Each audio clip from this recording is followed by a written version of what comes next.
Hi, I'm Bridget. Welcome to my kitchen. Chicken pot pie is one of those comfort food meals. It's hearty and warming.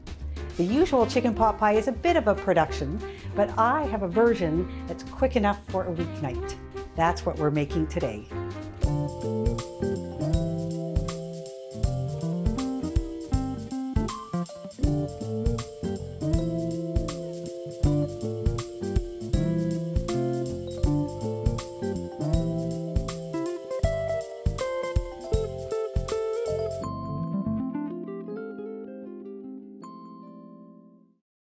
My chicken pot pie recipe is a little lighter than the usual because I don't use milk. Instead, I use vegetable or chicken stock. For today's recipe, I'll be using leftover chicken from the weekend. I always save the bones, and if I don't feel like making stock right off the bat, I'll just freeze them until I have more time. I've chosen a pot that's a little more than twice as deep as the bones, and I'm going to fill it to the brim with water. Cold water.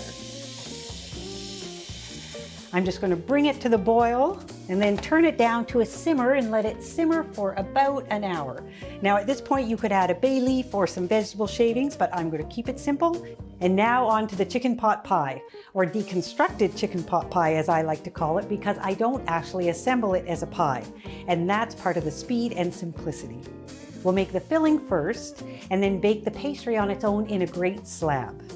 I serve the filling with slices of the pastry, so you still get that delicious combo of buttery pastry and hearty filling.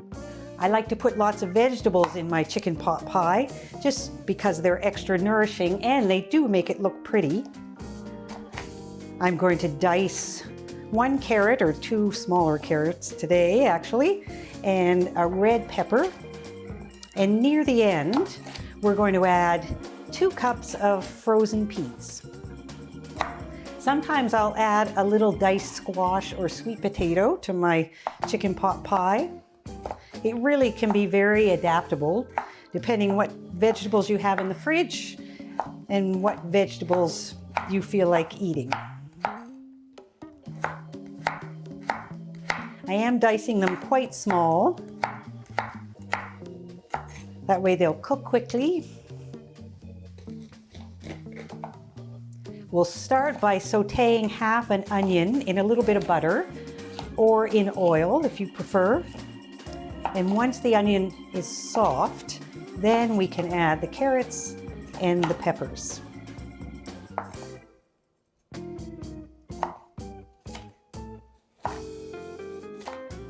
Once the filling is finished, you can serve it right off the bat with the pastry. Or you can portion it into ramekins and freeze it, which I have done on occasion. And then you can actually bake them from frozen, topped with a little bit of pastry. Half an onion in a little bit of butter.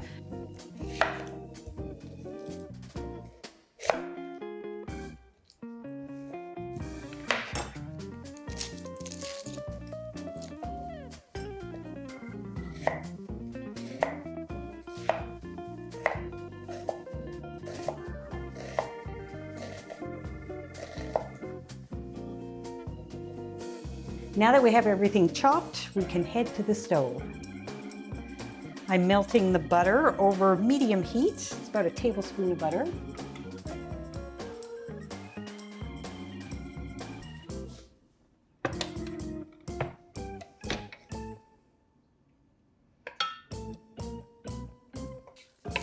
Now that the butter is melted, I'm going to add the onion and cook it just until it's soft. So the onions have softened, and I'll add the carrot. I'm adding the carrot before the red pepper because it takes longer to cook. And I'm going to add just a little bit of oil to moisten the pan.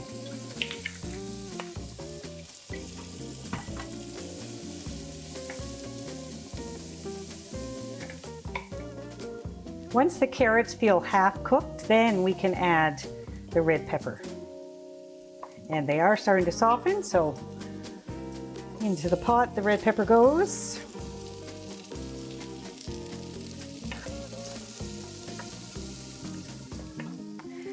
Now that the red peppers are softening also, I am going to stir in 1/3 cup of flour. This is just all-purpose flour, and it's what is going to thicken our sauce or our broth for us. We'll keep stirring until the vegetables are well coated. Then to this, I am going to add 2½ cups of chicken stock.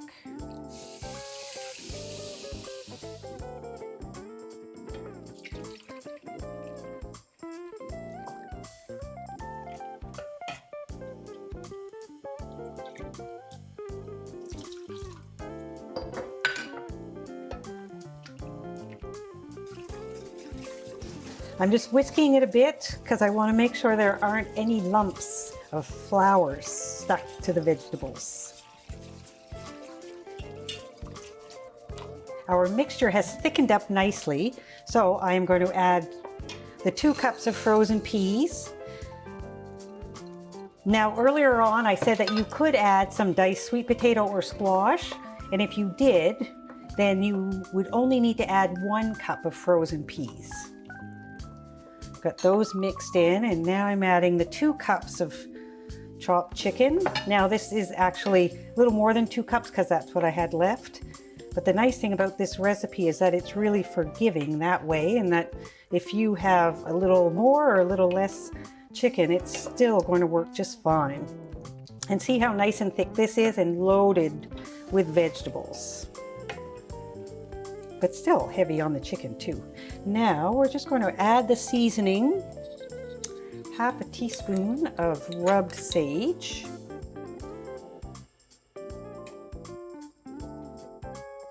and 1/2 teaspoon of summer savory,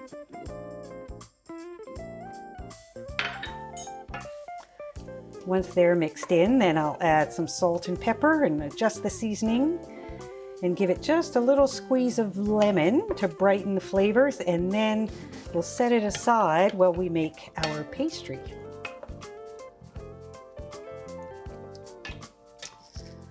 So we'll give it a few good grinds of black pepper.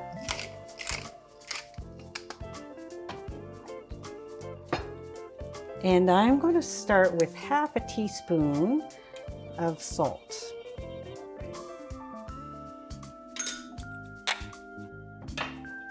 I'll get that mixed in, and then I'll give it a taste. It needs a little more salt. I'm going to add another 1/2 teaspoon. And remember, adding lemon will help give it that bright sort of flavor that salt gives it as well. So we don't need to make it too salty. There, that is seasoned beautifully. And I'm just going to let it cook on low while we make the pastry, because those frozen peas still have just a little bit of cooking left to do. And I'm going to cover it. The pastry that I love to make with my chicken pot pie is made with cornmeal, and it's seasoned with sage. We'll start with 1/2 cup of all-purpose flour, and then 1/2 cup of cornmeal. Now you can use medium grind or fine grind. I usually use a fine grind, which is a corn flour actually. And I will add just a pinch of salt and 1/2 teaspoon of rubbed sage. Whisk those together. This is a small batch of pastry, because it's not like it has to cover a great big pie. I have 1/3 cup of cold butter that I'm going to cut into it. I find it easier just to cut it into cubes before I start to blend it in.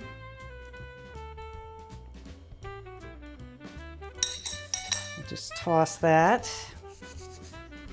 And I'm using a pastry blender to mix it in. You could just use your fingers. And we just want to work the butter in until it's about pea-sized. You could also do this in the food processor, but it's such a small batch of pastry that it would be easy to overmix it. But a pastry blender is my favorite pastry tool. And this is an oldie from my grandmother. Still works just fine. So that's almost mixed in. Leaving the butter in little chunks will help our pastry stay flaky. That's nicely combined. So I have 3 tablespoons of milk. I'm going to add most of it, but just in case everything comes together fine with just a couple of tablespoons, I don't want to add too much liquid. And it needs that final bit of milk. And if you find it's not coming together well with the 3 tablespoons of milk, you can always add an extra half tablespoon. But just remember, when we turn this out to knead or to pull it together into a nice smooth ball, the butter acts as moisture to help absorb the flour as well. So we shouldn't need extra milk. The pastry has come together in the bowl for me. So I'm going to roll it out on lightly floured counter. It's very smooth dough, but it's a little rough texture too because of the cornmeal. But I think cornmeal and sage are such a great combination. Now we're going to roll it quite thin, about 1/8 of an inch. And it won't need to bake for very long.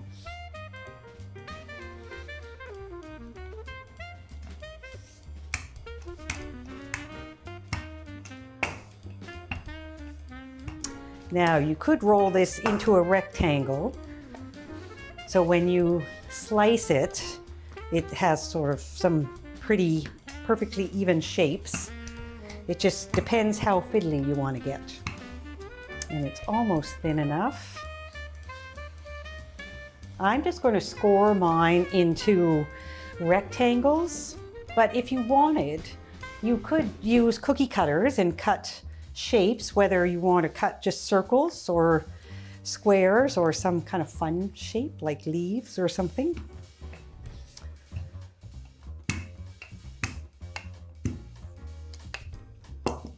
There, and that is nice and thin. Give it one more pass.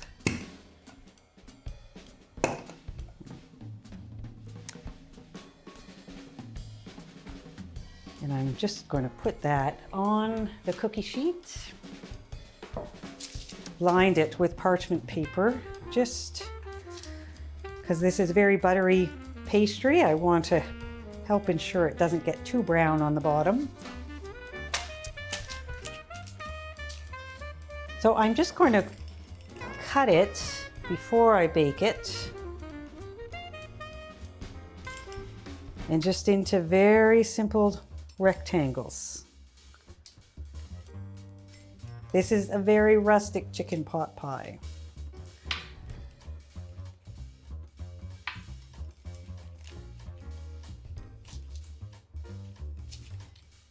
Now I've preheated the oven to 375 degrees, and this will bake for 15 to 20 minutes.